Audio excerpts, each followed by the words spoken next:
¿Y si te dijera que la imagen de Jesús que has visto toda tu vida no se parece en nada a la realidad? Hoy vamos a desmontar siglos de representación artística para revelar quién pudo haber sido realmente, basándonos en datos históricos, culturales y arqueológicos. Número 13. Elon Musk afirma saber más sobre Dios que cualquiera. Simples mortales que se aferran a sus percepciones tradicionales. Y ahora, con su característica audacia y confianza inquebrantable, Elon Musk está preparado para compartir su perspectiva única sobre un tema que ha intrigado a la humanidad durante milenios. Es una imagen que se ha arraigado profundamente en nuestra conciencia colectiva a lo largo de innumerables generaciones. La representación estereotipada de Jesucristo que todos conocemos, una figura imponente y etérea, de complexión delgada y altura considerable, adornado con una cabellera castaña clara que cae con gracia sobre sus hombros, un rostro casi celestial enmarcado por rasgos delicados, piel clara como el alabastro y ojos luminosos que parecen contener toda la sabiduría del universo. Esta es la imagen que ha dominado el imaginario norteamericano, perpetuada incansablemente a través de incontables obras de arte sacro, producciones cinematográficas y majestuosas vidrieras que adornan las iglesias de costa a costa. Sin embargo, nos encontramos en el año 2025, en una era de despertar y cuestionamiento.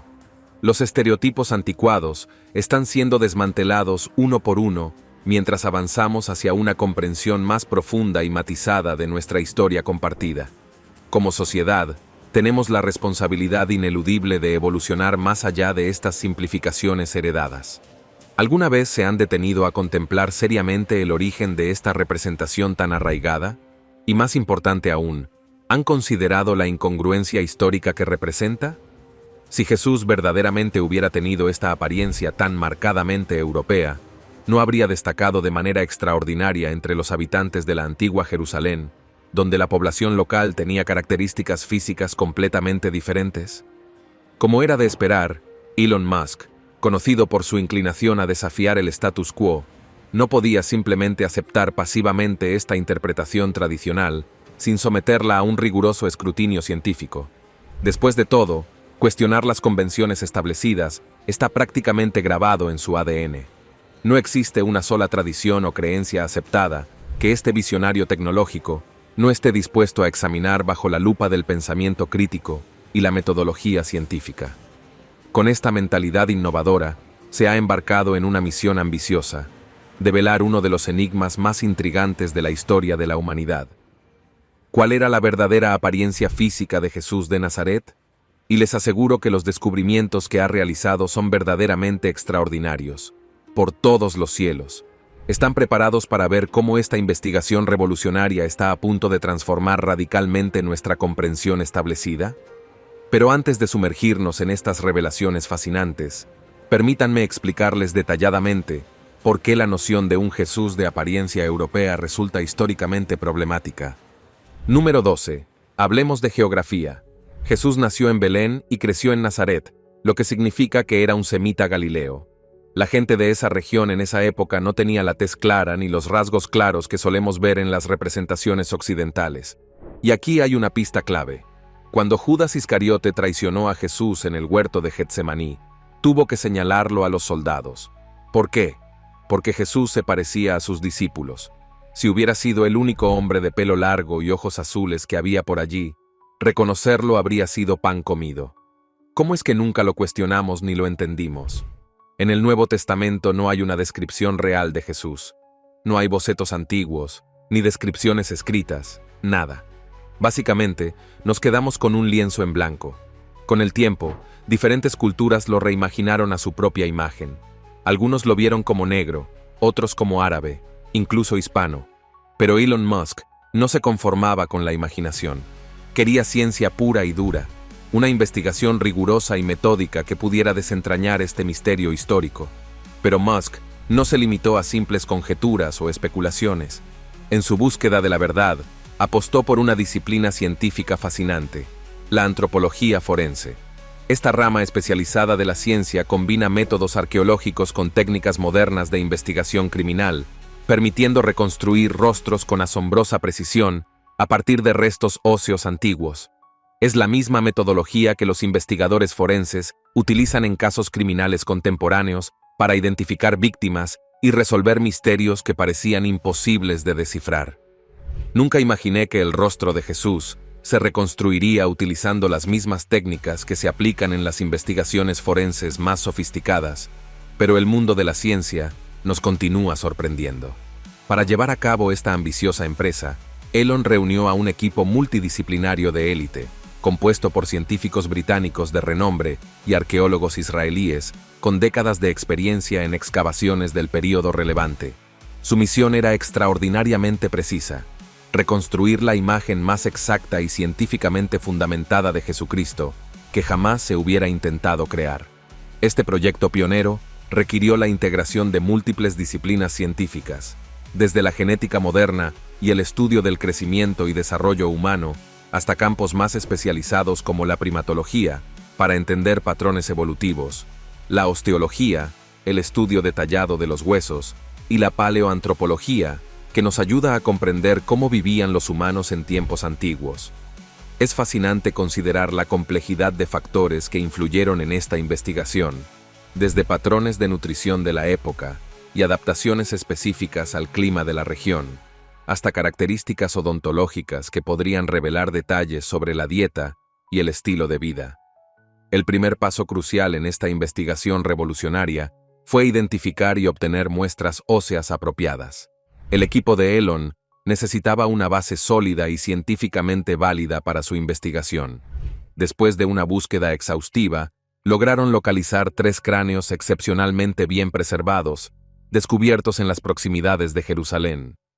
Número 11. Cráneos de la época y el lugar exactos donde vivió Jesús. Arqueólogos israelíes los habían descubierto años antes, pero ahora estaban a punto de ser utilizados para algo revolucionario. No sé ustedes, pero me parece increíble que tengamos cráneos reales de esa época esperando a que alguien como Musk llegue y haga algo con ellos. Mediante tomografía computarizada, básicamente escáneres de rayos X de alta tecnología, el equipo de Musk creó modelos 3D detallados de los cráneos. Un software especial determinó el grosor del tejido blando en varios puntos del rostro. Esto les permitió reconstruir la estructura muscular y, finalmente, la piel que la cubría. Me imagino el momento en que vieron cómo empezaba a emerger un rostro. Luego vinieron los detalles finos.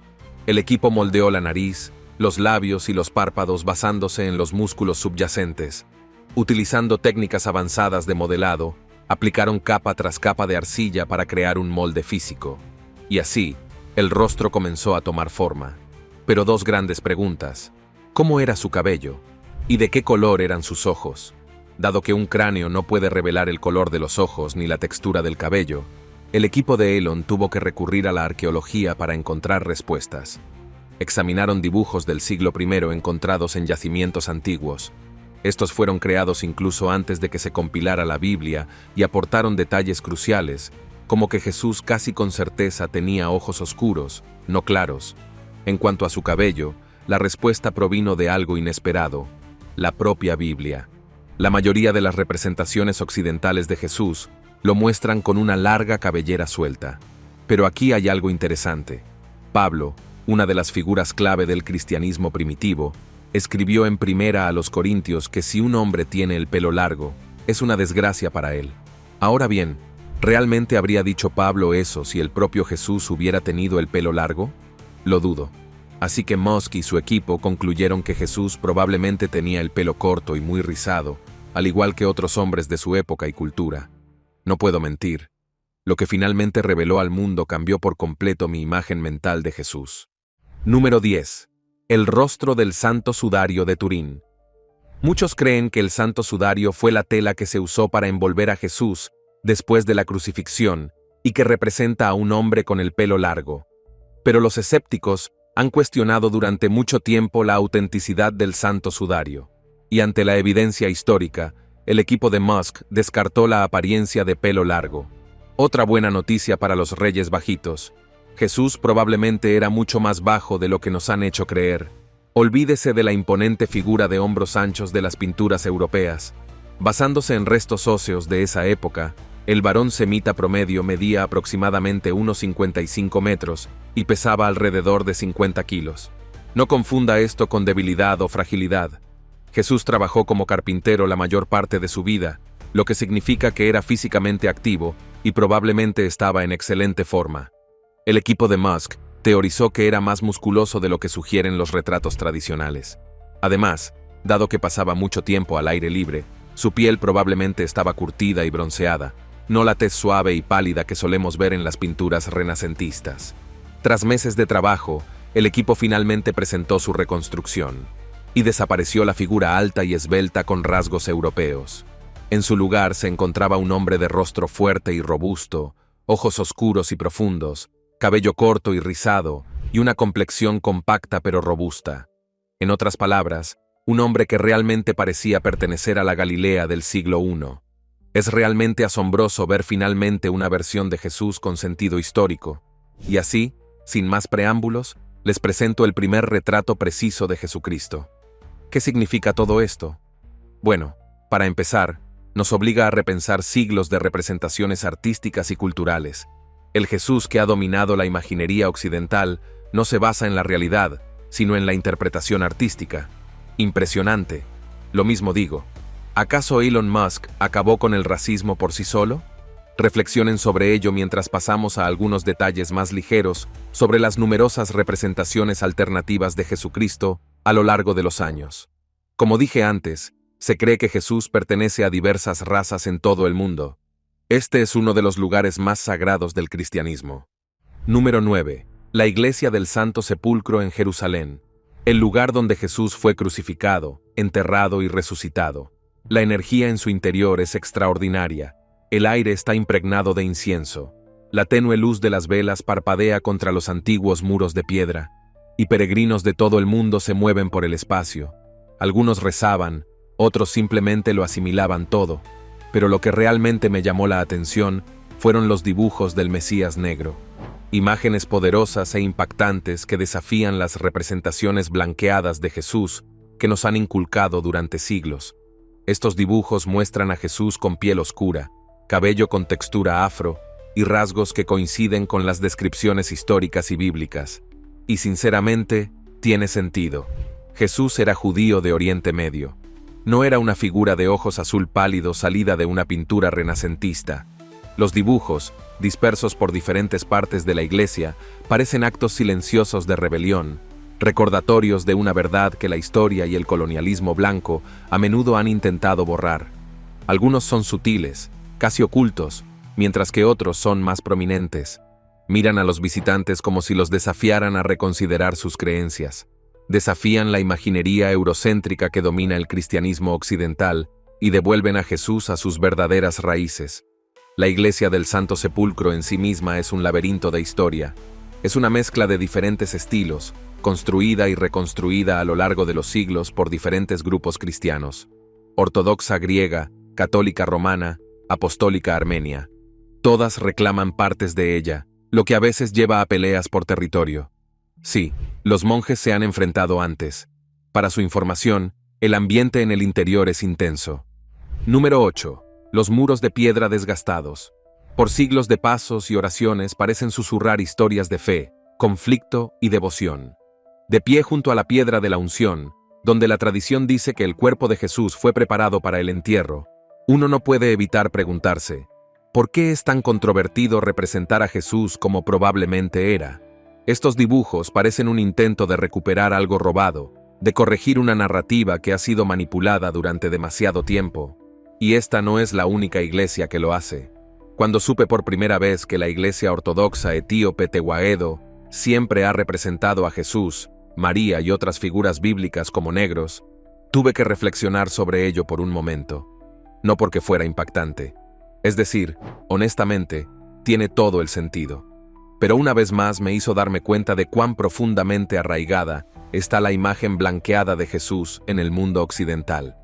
Hemos sido tan condicionados a ver a un Mesías de piel pálida y cabello claro, que cualquier otra cosa nos resulta inesperada, cuando en realidad la versión europea es la excepción.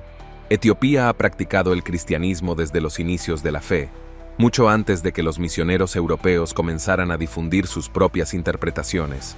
Y a diferencia de las obras de arte eurocéntricas y desinhibidas con las que muchos crecimos, las iglesias ortodoxas etíopes están repletas de vibrantes representaciones africanas de Jesús. Está pintado con piel morena, cabello muy rizado y marcados rasgos africanos, no como un noble italiano con túnica, sino como alguien que realmente refleja a la gente de la región donde vivió. He visto fotos de las obras de arte dentro de las iglesias excavadas en la roca de la Libela, y son impresionantes. Esculpidas en las montañas hace siglos, estas iglesias están llenas de antiguos murales e íconos religiosos que narran la historia bíblica desde una perspectiva africana. Y luego está la Catedral de la Santísima Trinidad de Addis Abeba, otro lugar donde la imaginería es inconfundible. Número 7. Jesús, María y los santos son negros, majestuosos y poderosos. Lo fascinante es que estas representaciones no se crearon como una especie de declaración política moderna. No fueron diseñadas para ser diversas o inclusivas, como las instituciones occidentales suelen tratar la representación hoy en día. Así era simplemente como los cristianos etíopes siempre vieron a Jesús, porque era histórica y culturalmente preciso. Entonces, ¿por qué nos quedamos estancados en esta versión fantasiosa europea de Cristo? La respuesta, por supuesto, es el colonialismo.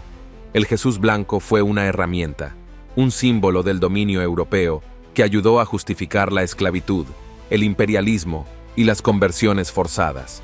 Pero Etiopía nunca lo aceptó. Se aferraron a su verdad, y hasta el día de hoy, sus iglesias son un recordatorio de que el cristianismo no es ni nunca fue una religión de blancos. Luego está la Virgen Morena, la Virgen María de piel oscura venerada en México. Crecí viendo pinturas religiosas donde María parecía una reina europea, piel pálida, rasgos delicados, siempre envuelta en azul y oro. Pero en la Basílica de Nuestra Señora de Guadalupe en la Ciudad de México, María es algo completamente diferente. No es una noble europea, es una mujer indígena de piel oscura y rasgos indígenas, y para millones de personas, es la figura religiosa más poderosa de Latinoamérica. Número 6. La historia de Nuestra Señora de Guadalupe es fascinante. Fascinante. Según la leyenda, en 1531, un indígena llamado Juan Diego tuvo una visión de la Virgen María en el Cerro del Tepeyac, el mismo lugar donde antiguamente se alzaba un templo azteca. Pero esta María no se parecía a las que trajeron los españoles, se parecía a él. Le habló en náhuatl, la lengua de los aztecas, y le dijo que le pidiera al obispo español que construyera una iglesia en su honor. Naturalmente, el obispo no le creyó hasta que María hizo florecer rosas en pleno invierno y dejó su imagen impresa en el manto de Juan Diego. Esa imagen es la Virgen de Guadalupe, la que aún hoy cuelga en la basílica. De pie en esa enorme iglesia, rodeado de millones de peregrinos que viajan de todo el mundo para verla, no pude evitar pensar en lo revolucionaria que es. Se ha convertido en un símbolo de resistencia. En una época en que los colonizadores españoles obligaban a los indígenas a abandonar su cultura, ella apareció como una de ellos. Les dijo, su lugar está aquí. Su identidad importa. Su fe es suya, no solo algo impuesto. Número 5. El Santuario de la Virgen Negra. Es un nombre que surgió durante una profunda investigación sobre la historia del movimiento por los derechos civiles, fundada en la década de 1960 por el reverendo Albert B. Cleage, Jr., quien posteriormente adoptó el nombre de Jaramogi Abebe Agyaman. Esta iglesia forma parte de la Iglesia Cristiana Ortodoxa Panafricana. Lo que me impresionó fue su audaz decisión de representar a Jesús y María con rasgos africanos, desafiando las típicas representaciones europeas. El primer santuario abrió sus puertas en Detroit en 1917 y desde entonces se ha expandido a lugares como Atlanta y Houston. Su misión es empoderar a las comunidades negras, reconectando con sus raíces africanas dentro del cristianismo. Al entrar en una de estas iglesias, uno se encuentra inmediatamente con las impactantes imágenes de una virgen y el niño negros, testimonio de su compromiso con la recuperación de su narrativa. El reverendo Cleage creía que para que las personas negras encontraran la verdadera liberación, necesitaban verse reflejadas en su fe. Al presentar figuras bíblicas como negras, la Iglesia transmite un sentido de orgullo e identidad que a menudo falta en las instituciones religiosas tradicionales. Los santuarios no son solo un lugar de culto, son centros comunitarios. Organizan eventos culturales, programas educativos y debates que abordan los desafíos únicos que enfrentan las comunidades negras. Es un espacio donde la fe y la cultura se entrelazan, ofreciendo un enfoque holístico para el bienestar espiritual y social. De hecho, he visitado la siguiente en persona, y puede que hayan oído hablar mucho de ella en las noticias. Número 4. Iglesia Católica de Santa Sabina en Chicago. Al cruzar el umbral de la iglesia, sentí una inmediata sensación de pertenencia, como si finalmente hubiera encontrado un espacio sagrado que verdaderamente resonaba con mi identidad y experiencia. La pasión por la justicia racial era palpable en cada rincón, manifestándose no solo en la decoración, sino en la esencia misma del lugar. Esta iglesia representa una ruptura radical con las instituciones religiosas tradicionales que conocí en mi juventud, donde la representación y la inclusión a menudo brillaban por su ausencia. Lo que más me conmovió fue la manera en que el arte religioso negro se exhibe con orgullo y dignidad. Las paredes están adornadas con obras que narran historias profundas y significativas. Las representaciones de Jesús y otras figuras bíblicas me resultaron sorprendentemente familiares. Sus rostros reflejaban los rasgos de mi propia familia, con piel oscura y características africanas pronunciadas. Este contraste con las típicas representaciones eurocéntricas fue impactante. Ver a un Jesús que se parecía a nosotros, que compartía nuestros rasgos físicos, provocó en mí una respuesta emocional inesperada, una mezcla de validación, reconocimiento y alegría que se manifestó en una sonrisa involuntaria. Cada obra de arte forma parte de un diálogo más amplio sobre inclusión, representación y verdad histórica. Durante mi recorrido, me detuve largamente ante murales y pinturas que no solo exhibían maestría artística, sino que también manifestaban un compromiso inquebrantable con la justicia racial.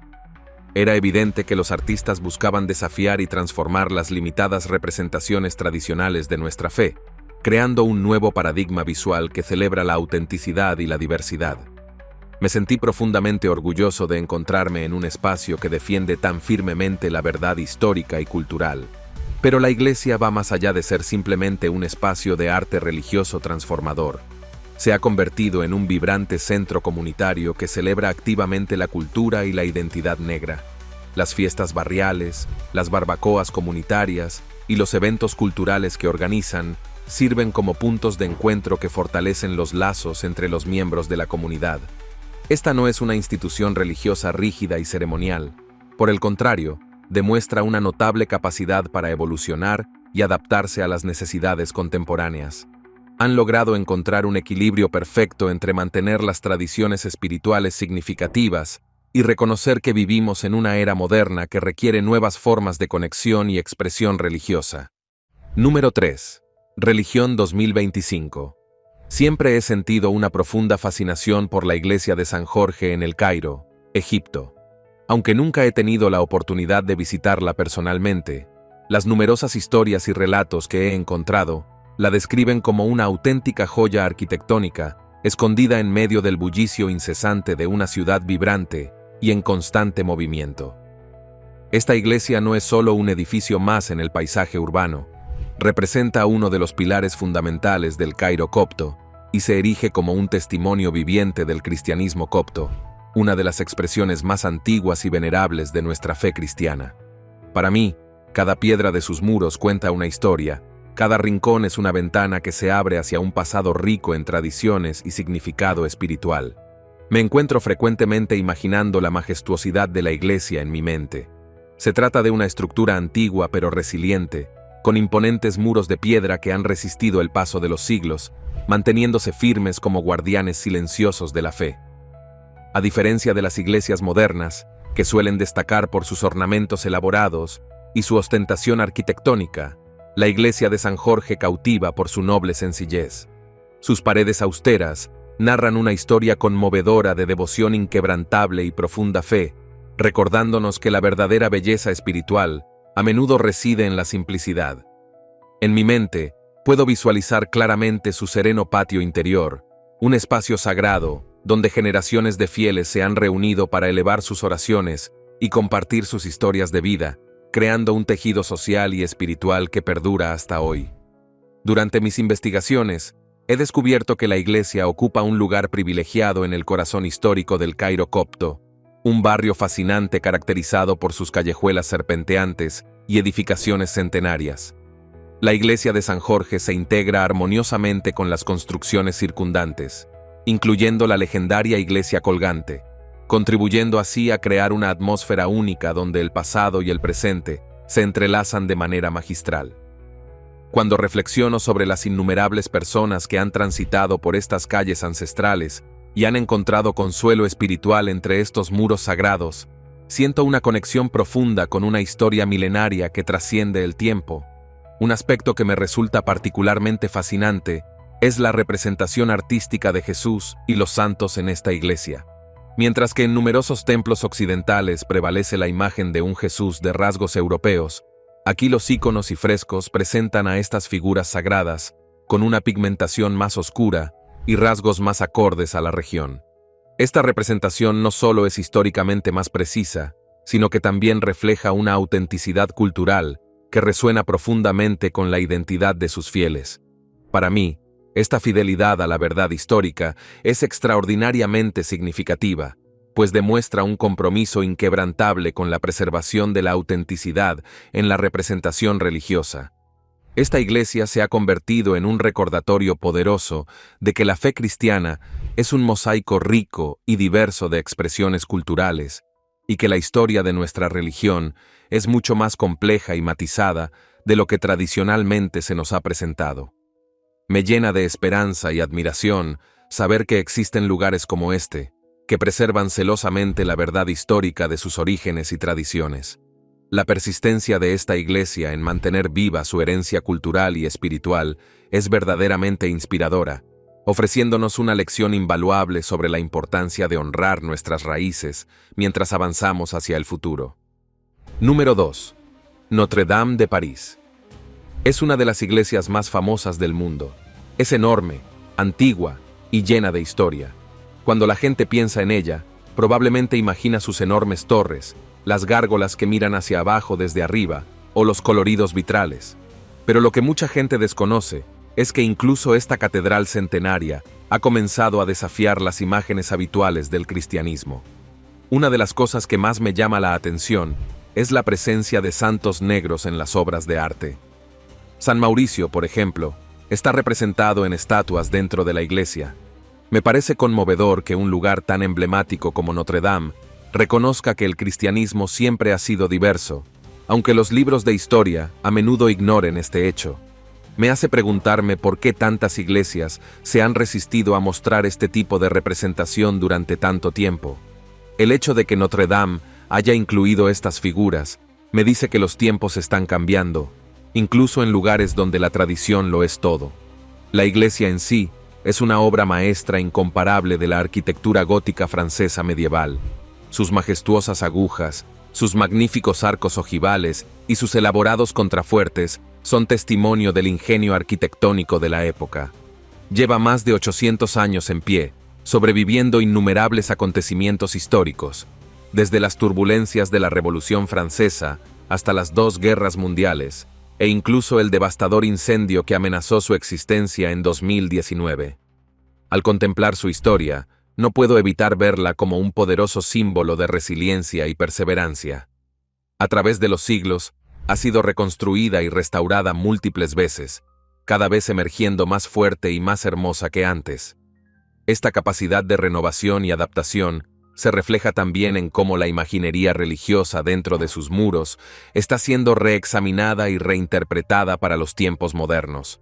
Hay una profunda poesía en esta dualidad, una estructura antigua que abraza el cambio mientras mantiene su esencia sagrada. Una de las transformaciones más significativas que respeto profundamente es la evolución de las conversaciones sobre la representación religiosa en el arte sacro. Durante mis estudios y visitas a diferentes iglesias, me he encontrado con innumerables pinturas y estatuas de Jesús y los santos que perpetúan una imagen que no corresponde con la realidad histórica y geográfica de estas figuras sagradas. Esta discrepancia siempre me ha parecido un desafío importante que abordar. Por eso, cuando me entero de que Notre Dame uno de los símbolos más reconocibles del cristianismo en el mundo, está participando activamente en estas conversaciones sobre autenticidad y representación, siento una genuina esperanza. Este cambio podría marcar el inicio de una transformación más amplia en cómo visualizamos y representamos las figuras religiosas en los espacios sagrados. Reconozco que me he extendido considerablemente sobre el tema de Jesucristo y su verdadera apariencia física. Así que, para concluir este recorrido por las diferentes interpretaciones de la tradición religiosa, permítanme presentarles una última iglesia que desafía todas las convenciones establecidas. Si pensaban que las reinterpretaciones anteriores eran innovadoras, esperen a conocer este ejemplo verdaderamente extraordinario. Número 1. Iglesia de San Juan Coltrane, en San Francisco. La iglesia fue fundada en 1965 por Franzo y Marina King. Su historia es bastante asombrosa. Fueron a ver a John Coltrane en vivo, y la experiencia fue tan poderosa que los llevó a un despertar espiritual. Este profundo momento los impulsó a fundar una iglesia que celebra la música de Coltrane como forma de culto. Me parece increíble cómo un solo concierto pudo inspirar un movimiento espiritual tan duradero. Lo realmente genial de la iglesia de San Juan Coltrane es cómo incorporan el jazz en sus servicios. Por lo que he leído, sus reuniones dominicales combinan sesiones de improvisación en vivo con liturgia tradicional. Los músicos interpretan las composiciones de Coltrane y la congregación se une, creando una atmósfera conmovedora y edificante. No es un servicio religioso típico, y eso es lo que lo hace tan especial. Solo puedo imaginar la energía en la sala, con todos conectados a través del lenguaje universal de la música. La iglesia ha enfrentado muchos desafíos a lo largo de los años, incluyendo mudanzas y dificultades económicas. A pesar de estos obstáculos, la comunidad se mantiene fuerte y dedicada. Han logrado mantener vivo el espíritu de Coltrane, ofreciendo un espacio donde la gente puede explorar su espiritualidad a través del jazz. Creo que es un testimonio del poder de la unión entre la música y la fe. Algo que me llama la atención es cómo la iglesia honra a Coltrane no solo como músico, sino como figura espiritual. Incluso han creado íconos que lo representan. Combinan el arte religioso tradicional con influencias modernas. Este enfoque único desafía las ideas convencionales sobre el culto y muestra cómo la espiritualidad puede evolucionar y adaptarse. Nos vemos en el próximo video.